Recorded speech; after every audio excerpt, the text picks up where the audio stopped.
Okay, so aku sebenarnya dah lama tak review barang tau dekat akaun ni kan. Sebab aku banyak ke platform satu lagi lah. So untuk hari ni aku saja nak review satu barang tau.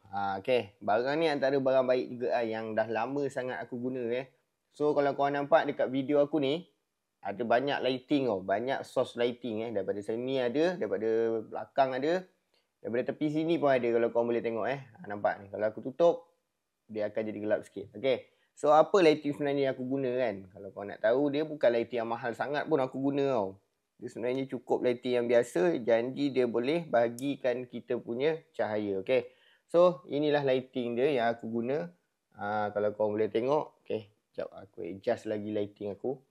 Sebab kalau tak, dia korang tak nampak bendanya. Okay. So inilah lighting dia yang aku guna Kecil je sebenarnya bendanya. Macam ni je. Okay.